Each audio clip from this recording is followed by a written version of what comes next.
They've automated the process of getting newspapers, but they haven't computerized it yet. That is not unless you have a personal computer, a modem, and access to an online database. Then you can read papers from all over the country, and you don't even need exact change. Today, we begin a special two-part look at online services on this edition of the Computer Chronicles.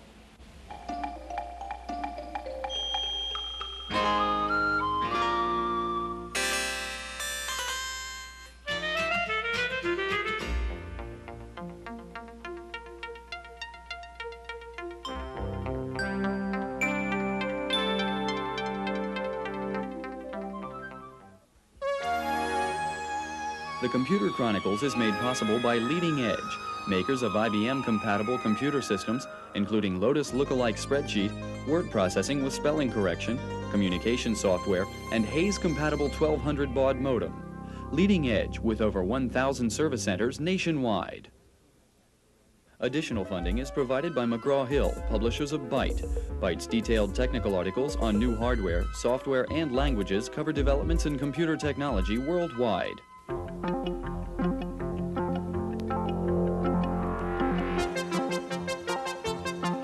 Welcome to the Computer Chronicles. I'm Stewart Cheifet, and sitting in this week for Gary Kildall is George Morrow. George, I don't know how much of a gambler you are, but here's an example of how far online services have come. We're on Quantum Link, something called the casino. As you can see, I'm online here with lots of players around the country. We can talk up and back here at the bottom of the screen. I can go in here and place a bet and actually play the slot machine, see if I can win some money. Not real money, of course, here.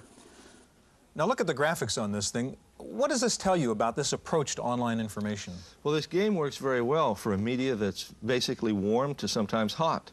Some of the online services, you'd think you're back in the days of talking to a teletype with a computer.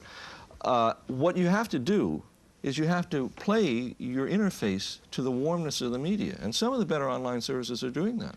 They're all going to have to learn how to do it. George, today we're going to take a look in this first of a two-part series on online services, a general interest online databases such as Quantum Link and CompuServe. We'll take a look at the Dow Jones News Service, Delphi, and one of the rare looks at France's Minitel system. Now, George, you know, you can read the entire San Francisco Chronicle online now if you like. Online, something I always wanted to do. Well, if you do want to do that, we have a report for you on that. Newspaper publishing is largely an art of mind over matter. How to put ideas and events into physical shape as quickly as possible. One of the obstacles to assembling that information has been the printed document itself, the thousands of pages that flow out of printing presses every day. Typically, the masses of photos, drawings, and words are carefully clipped and stored in bulging files, where they become historical material. Today, at some major newspapers like the San Francisco Chronicle, paper files are being replaced with online digital storage. Working through an online service called Data Times, the Chronicle is building an electronic library. Each day's news stories are added to the database within 24 hours. The key to the system's speed is the software, which takes the final story as entered into the newsroom's computers and automatically reformats the writer's editing commands into retrievable library form. After some classifying and editing by the Chronicle's library staff, stories can be recalled by keywords, subject, or by other cross-references. If a reporter needs background information, he can scan through the titles of past stories and view the full text of those that are the most relevant. Data Times gathers articles from 30 metropolitan newspapers, as well as some foreign news services. In the early days of computing, memory storage was precious and costly. Today, the newest form of information storage is taking its place alongside one of the oldest and most valued.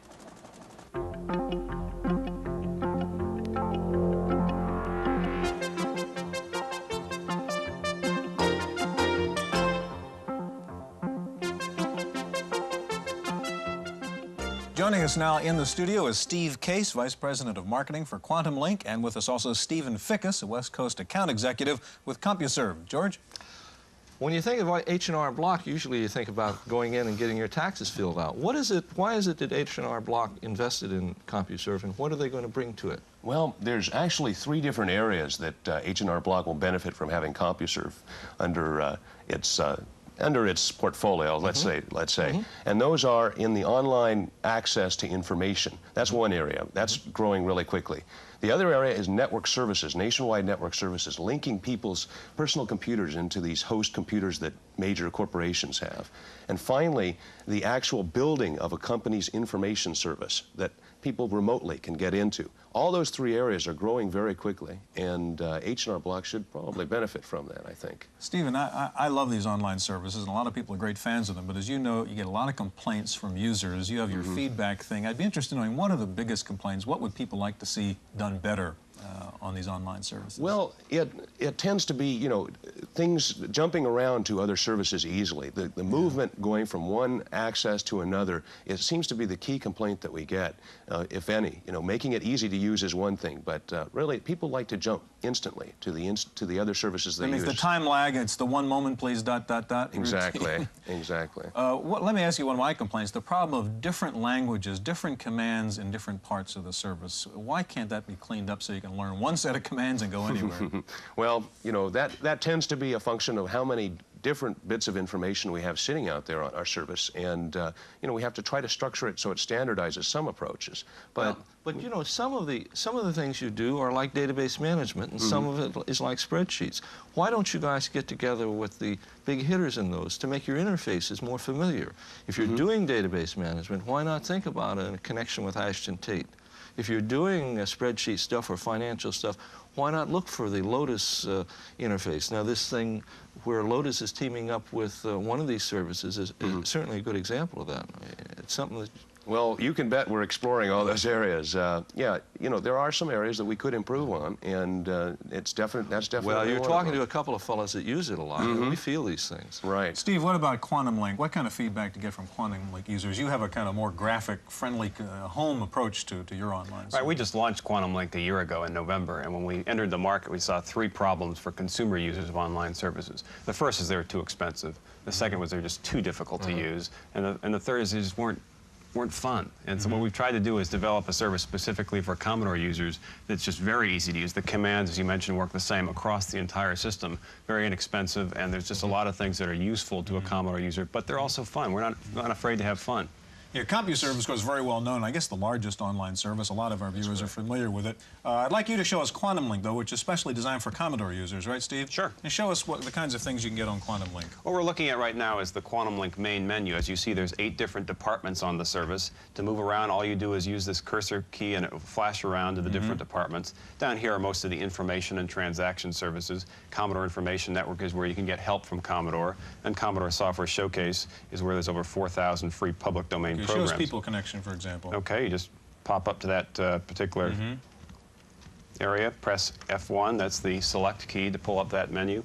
We're loading a screen from the disk, so the graphics don't have to be transmitted over the phone line. So the graphics are on the software here, they're not coming online, right. obviously. So it gives you that friendly feel without you having to wait for the transmission time. People Connection is what we call a social center of the system. That's where people meet in rooms like a lobby, which you see here, and they can chat with each other, conduct conferences. We have special guests, rock stars, and computer programmers. Is that like your CB simulator, I guess, the same thing? Precisely. Yeah. And as going back to the issue of user interface, we've tried to build in just a one key to pull up the commands you would like to anytime you want to get to anywhere. And that works the same no matter across the entire system. So we've tried to take the concepts of interaction and just make it much simpler for the average user. So you're online now in People, what do you call it? People Connection, and we're in the lobby, and you can see there's 23 people now with us in the lobby. We can type a message like hi, it comes down at the bottom, and simply press return. It will be broadcast to everybody in that room. There are always dozens of different rooms, and you can create your own. We could create a room called Chronicles if we'd like, so it really allows you to personalize it. But you people, you have chosen to be very specific to a piece of hardware, where CompuServe does have a tougher, you guys have got a tougher job because you're trying a lot of different computers. Let me ask you both a question about this, but I've gone on the People Link type thing and the CB simulator. Does anybody ever say anything meaningful or useful in these things? You hear an awful lot of straight chit-chat. Well, there's a couple different classes. We have scheduled conferences each night. In fact, we publish a program guide, much like a TV guide. And any particular night, there's 7 or 8 events with some real people, and you can ask questions. There is a lot of just very social banter. It really is an area for people to just meet friends and talk about whatever their interests are, some of which are real and some of which are... We've heard about people meeting and falling in love and getting married absolutely, online. Right? Absolutely. Mm-hmm. I've heard stories that Quantum Link is going to go beyond Commodore sometime. Is that true? We're looking at that. Right now we are focusing very heavily on the Commodore market, but we very much think this approach would work in other segments of the home as well. Stephen, on the CompuServe side, are you guys playing around with ideas like this to lend a little more, as George was talking about, sort of a hot medium approach to the user interface of CompuServe? Well, yes, we are playing a lot around with graphics approaches and things like that. But again, you brought up a point. We're dealing with all different types of computers, so we're somewhat limited on what we can do out there locally. Yes, but what you could do is you could ask what kind of software the fellow's using, what is his software environment, and what is his hardware environment, and knowing that, you can your job's got to be a lot easier in an environment like that. We've definitely got some products that are, geared around that right now that we're coming out. We're coming out with a new product that will actually be, oriented for instance, the IBM PC, and that will work very effectively on accessing the different services within that environment. Yeah. Stephen, as you know, one of the most interesting things on CompuServe or any of these services are the SIG, the Special Interest Group, or the Special Forum, whatever you call it. And, of course, the success of one of those SIGs depends a lot on the SysOp, or the Forum Administrator, as we tend to call them now. Wendy Woods has a report on the life of a SysOp. As you can see, we're nowhere near what you might call a bustling technological center. Yet here, in this unincorporated area of Sonoma County in California, some 25,000 people can receive answers to their technical questions about IBMs and compatibles. This is the home and office of Don Watkins, formerly an MIS manager with the banking industry, now system operator for the 5 IBM Special Interest, or SIG, areas of CompuServe. From his home, Don maintains and supervises the conference areas, data libraries, and message bases of CompuServe's Ohio-based mainframes. He's naturally a strong advocate of this new kind of networking. Well, they can get free or low-cost programs, user-supported programs, and they also have access to a huge intellectual base of talent and experience of people who have tried other products and perhaps would have a comment on those products. Don has been managing the IBM forums for 5 years now. He's watched the members change from hackers and hobbyists to mainstream computer users who are just interested in getting a job done. The SIGs, he says, have taken on a much broader appeal. And in our information-driven society, such resources, he says, can only get more popular. Again, I can talk to someone in New York City or Miami, Florida, or Dallas, Texas about a product that they may know more about than I do. And finding out that information and being able to get a two-way dialogue going about it is very valuable. For the Computer Chronicles, I'm Wendy Woods.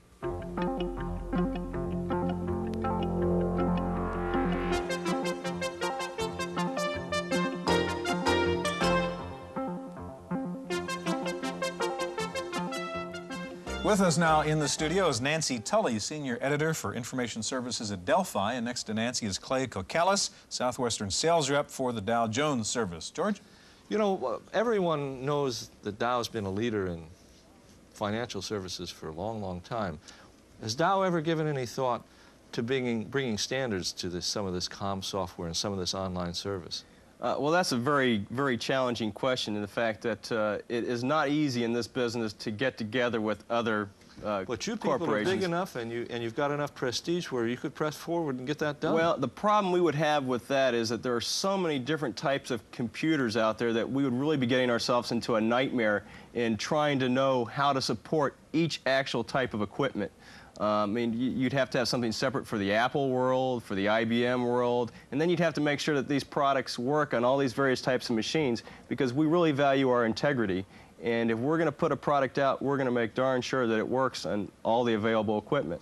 Clay, let me ask you about Dow Jones and also Nancy about Delphi. We were just looking before at CompuServe Quantum Link, sort of general interest services. Dow Jones a little more specialized. What kind of people subscribe to Dow Jones? Well, you know, we have a large number of subscribers, but, you know, we're not kidding anybody in that our best market is our corporate customers, and that's who we are trying to develop and, you know, financial information. That exactly. Kind of thing. You know, for the larger Fortune 500, Fortune 1000 type companies. Nancy, excuse me, George, what's the Delphi niche? Who would sign up with Delphi? Delphi's largest growth over the last 18 months has been with the home user, with the person who has a new computer and wants to find out a lot about it. Our latest growth effort has been with the small business person. What have you people done toward making the interface with the fellow that tries to get into online better? Have you addressed yourself to an operating system, hardware, or to COM packages? No, we do cooperate with a lot of the software manufacturers in getting Delphi in the box with those manufacturers, but we don't have any software package. Delphi is very easy to use and has been judged so by a lot of product reviewers. Clay, for people who are not familiar with the Dow Jones News Service, run us through a little bit of the service. Okay, here. for example, the database we're going to be in right now is the Dow Jones database. Okay, you're already online. Right, I'm already online. Okay. And in this database, you can get the last 90 days worth of news on any publicly held company by their stock symbol or any industry by their industry symbol. And you'll notice that the information is as recent as 90 seconds throughout the business day, and it goes back 90 days. And for example, these are the last 90 days of headlines on IBM, and it tells me that there are 9 pages of headlines, and there's a 2-letter code next to each headline. And to retrieve a story behind any headline, you just type in the 2-letter code. So you could go pull up the full text of that. Exactly. For example, we're going to pull up the full text of this story.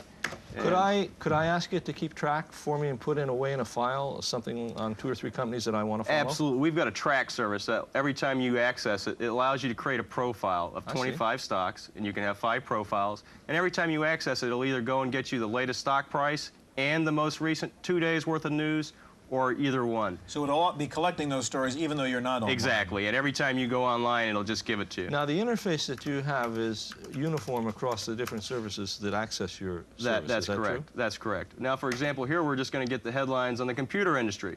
And as you can see, there are 20 pages of headlines on the computer industry. And what did you do? What symbol did you use to say computer industry? It's just .I/EDP. EDP. I being industry, EDP being the electronic data. Which is the Dow Jones. Exactly. We have categorized every major industry, every major area under the stock market, financial news, etc., to make it easy for the user to go directly and find the most recent information. But you need a manual somewhere that tells you what those 3-letter codes are? Well, either a manual, we have it online in a separate database, or the best way, of course, would be... How do you get to that separate database? Okay, it would just be the symbols database. I see. You would go and look up a stock symbol or an industry symbol. And that tells you what to use. Yeah. Can we give that to Nancy now? I'd like her to get Delphi online here so we can show Delphi in just a second. If you can get off of that, Clay. And while we're doing that, Nancy, can you talk and type at the same time? How is Delphi different? It is one of the smaller kind of alternative services. And how is it different from the other mainstream ones? It's a relatively new service, and it's different in that Delphi was originated to be an online service. It wasn't born from excess computer capacity or anything like that. It's very easy to use. I'm going to pull up an introduction to Delphi here in its main menu, which shows the different categories of information that we have. We also have many communications capabilities like electronic mail, real-time conferencing, so you and I could have basically a telephone conversation across the country online. Okay, these are the different... So Delphi is fairly new, I guess, but none of you people ever tell how many subscribers you've got, right? It's proprietary information. I see. You don't want to say how popular or how unpopular you are. I can tell you how fast Delphi's been growing. It's been growing at 12 to 15% a year. Show us Delphi. Maybe we'll figure out for ourselves. Okay. You can see that the information services range from business news to travel, electronic mail, things like that. I'm going to look at the groups and clubs menu because that has been the most popular thing over Delphi for the last year and a half. Is that so your version of SIG, special interest? Yes. Okay. This is probably a fairly user-friendly piece of software, then. I have to type only a couple letters to make it unique from the other choices. And this shows us our various groups and clubs. We have groups for Atari, all the way down to Wang, Macintosh, Apple II. We can look quickly at the Macintosh SIG, and you'll see some announcements, and tells you who is in charge here. And it's telling me that I have 2 new forum messages. Somebody has posted an answer to a question that I've What was that prompted. little buzz for? It was telling me that I have 2 new messages, and I have to pay attention. Mail alert. Okay. Okay. So we can see what, I can go directly to the forum, and it'll show me. What was that burp for? Well, it says press return to read my waiting messages, so that's what I'll do. I posted a question that had to do with Excel software, and to give... Somebody's left you some answers for that. And this is from... Yes, this is from the username Mad Max. and he's posted that directly to me. Forum is a public message system. Anybody can read this when they go into Nancy, the I've heard Delphi is less expensive than some of the others. Is it true? Yes. And by what factor and how? Okay, a lifetime membership to Delphi is only $49.95. So you do have a membership fee. That includes a handbook. And the connect time? Connect time ranges from about 11 cents a minute at night to 29 cents a minute during the day, anywhere in the U.S. No monthly minimum, no extra charge for $1,200. Thank you, Dow Jones and Delphi. Now, in just a minute, we're going to take a look at perhaps one of the most successful online systems in the world, France's Minitel. So stay with us.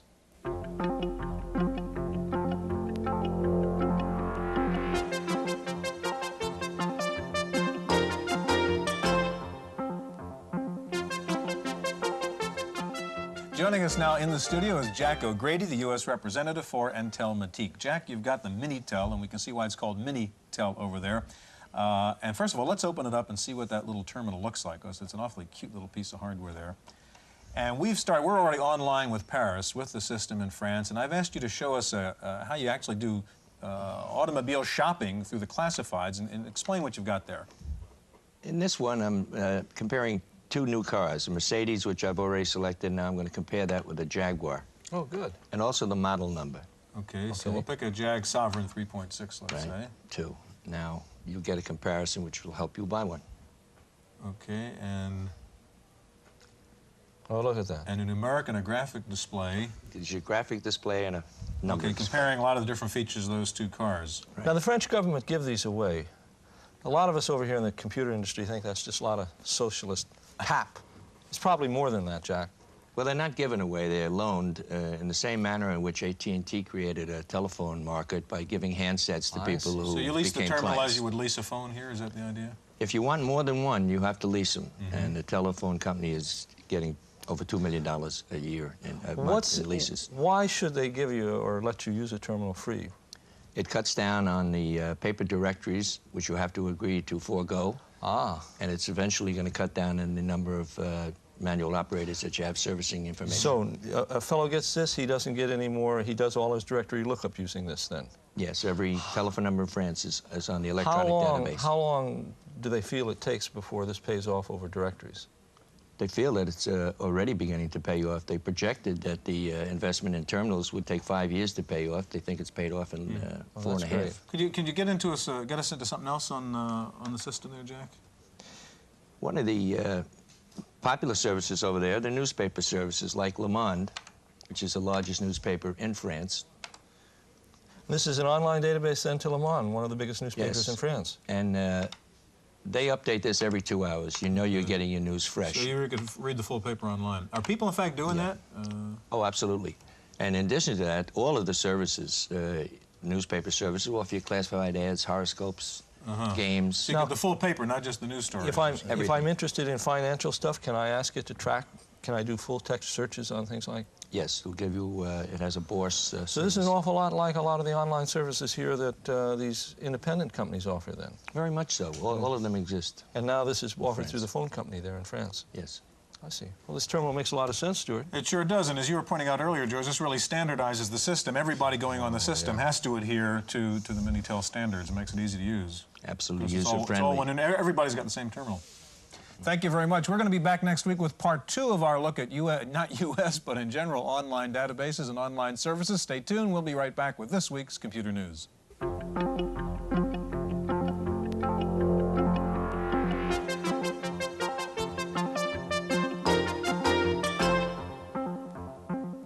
In the Random Access file this week, Atari reportedly will be coming out with a low-cost laser printer during the first quarter of this year.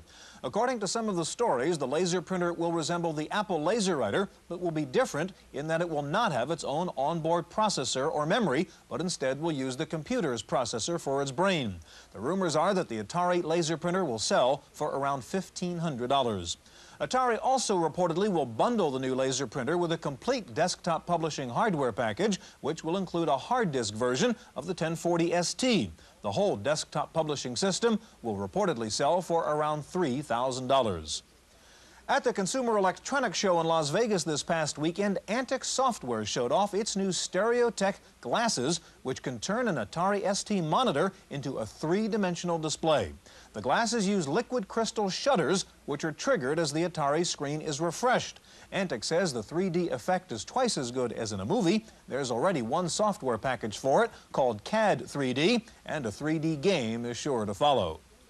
Mac users of the world united this past weekend at the annual Macintosh Expo in San Francisco. The recent inroads of the Mac into the business market were evidenced by a 40% increase in exhibitors at this year's Mac Expo. U.S. Robotics has announced a special deal on its new 9600 baud modem for bulletin board operators. BBS sysops can get the new modems at half price. That means around $500 if you agree to post a notice on your board saying you're using the U.S. Robotics modem. A similar offer 2 years ago helped push sales of the company's 2400 baud modem, which was the state of the art at that time. Time now for a look at software, and we go to our reviewer, Paul Schindler. No home handyman would dream of attempting to do repairs without a toolkit. Well, the same should go for any computer user. In the world of computers, the simplest of these tools are known as utilities. There are literally dozens of these little hummers on the market, and they perform a variety of simple-minded tasks that you shouldn't have to do for yourself. One of these tools is called the page. Now, how many times have you seen this happen? You use the DOS type command, and the information you wanted to see goes skittering off the top of the screen. If you're fast and clever, you can stop it, but why should you be fast and clever when your PC can be fast and clever? Now let's look at that file again with the page. Notice how easy it is to see what you're looking for. Of course, you could do that with a word processor, but the page can show you the contents of any file that the type command can. And you can access the page with a path command from anywhere on a hard disk. At $22, it'd make a nice addition to anyone's system from Orion Microsystems in Waterbury, Connecticut. For the Computer Chronicles, I'm Paul Schindler. The federal government has just concluded a study on the use of computers by the feds, and it shows that the government is way behind private industry in upgrading computer equipment. The study found that the typical Fortune 500 company keeps a computer for less than 5 years, while the typical government office keeps a computer for more than 10 years. Engineers in Scotland report a major breakthrough in the development of computer chips which use light waves rather than electrons. The key is a new coated glass. The coating layer can either reflect the light beam or let it pass through, thus accomplishing the switching function. The developers say laser chips could be the key to fast, compact, parallel computing. Finally, the father of the video game and the talking bear, Nolan Bushnell, is back again, this time with Tech Force toys. These are robot toys that are activated by inaudible signals delivered in a television program. The robot toys then become interactive participants with the TV show. The Tech Force toys are due out this fall and may well become the high-tech toy hit of the next Christmas shopping season. That's it for this week's Chronicles. We'll see you next time. The Computer Chronicles is made possible by Leading Edge, makers of IBM-compatible computer systems, including Lotus Lookalike Spreadsheet, word processing with spelling correction, communication software, and Hayes-compatible 1200 baud modem. Leading Edge with over 1,000 service centers nationwide. Additional funding is provided by McGraw-Hill, publishers of Byte. Byte's detailed technical articles on new hardware, software, and languages cover developments in computer technology worldwide.